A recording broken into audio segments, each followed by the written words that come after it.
हजरत सैयदना अब्दुल्ला बिन जहश रदियल्लाह ताला अन्हु ऐं हजरत सैद बिन अबी वक्कास बई दोस्त हन, यार हन, अजीज हन, पगदार यार हन। हजरत अब्दुल्ला बिन जहश ऐं सैद बिन अबी वक्कास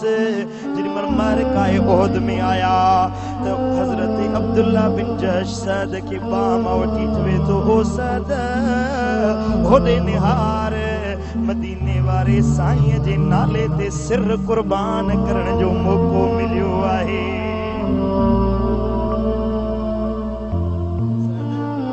छा ख्याल आहे हलो छा पंहिंजे यार जे नाले ते सिर कुर्बान करण जे लाइ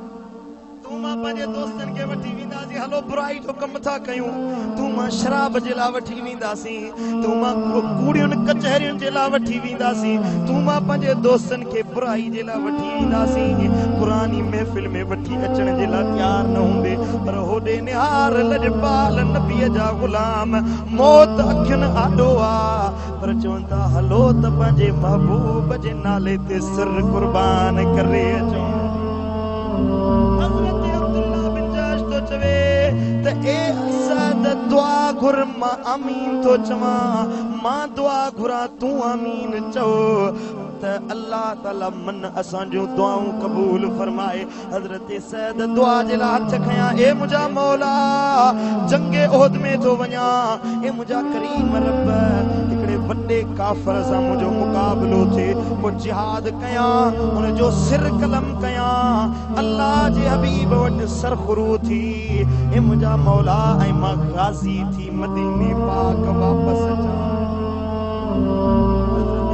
चयो आमीन आमीन आमीन। हजरत सैद फरमायो तो अब्दुल्ला हाणे तू भी दुआ घुर। वाह अब्दुल्ला जी दुआ। ओ करमाबाद शरीफ में अचण वारो ॾिसो आशिकन जो हाल छाहे, वरी पंहिंजी जिंदगी ना निहारियूं। हजरत अब्दुल्ला दुआ तो घुरे, ए मुंहिंजा मौला ये सामो मार काए ओहद आहे, वञा तो तुझे यार जे नाले ते सिर कुर्बान करण जे लाइ, मां काफ़रन सां विढ़ा, हिकिड़ो काफ़र मारियां, वरी ॿियो बि मारियां, टियों मारियां, हत्ता के मूंखे तीर लॻनि, मूंखे तलवारूं लॻनि, ज़ख़्मी थी पवां, घोड़े तां हेठि किरी पवां। ए मुंहिंजा मौला ओ मुंहिंजा करीम रब, जेॾी महिल घोड़े तां हेठि किरी पवां तॾहिं बि मां एतिरो नथो चाहियां दुश्मन मुंहिंजो कन कपे वञनि, मुंहिंजूं अखियूं कढी वठनि, मुंहिंजो सीनो चाक कनि, मुंहिंजा कन कपिन। पोइ जेॾी महिल क़यामत जे ॾिहाड़े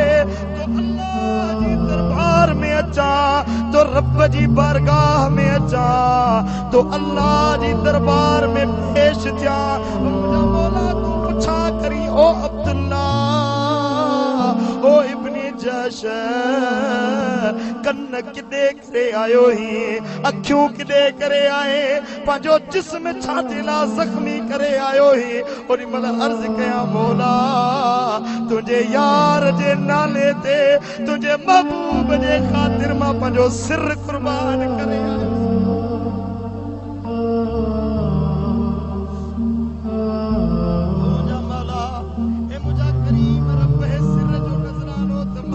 जे नाले ते ॾेई आयुसि, मन मूं ते रहम करी।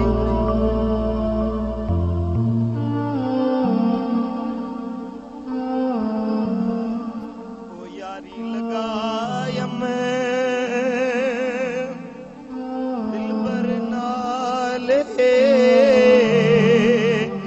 मेरी ॾाढे नाल परीत, ना तोड़ी ना तोड़ सा, ना तोड़न दी रीत, अल्लाह ना तोड़ी ना तोड़ सा, ना तोड़न दी रीत, यारी लगायम मदनी नाले ते मेरी ॾाढे नाल परीत, ना तोड़ी ना तोड़ सा, ना तोड़न दीरी।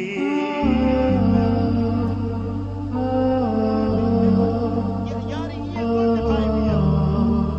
जिंदगानी में फकीर थी वई, करमाबाद में आए सुभान अल्लाह चाहिए अखिन मां लुड़क वहाई वरी वापस वे सागियूं ॻाल्हियूं सागियूं मुरादूं पर यार अब्दुल्ला बिन जहश का सिख त कीअं पंहिंजे महबूब जे नाले ते सिर बि कुर्बान करे आयो वरी अल्लाह जे हुजूर में अर्ज़ थो करे मौला मुंहिंजो मौत बि ईअं थिए जो तुंहिंजी बारगाह में पहुचा त मन मूं ते रहम करी जो मूंखे महबूब जे साथियुनि सां गॾु जन्नत में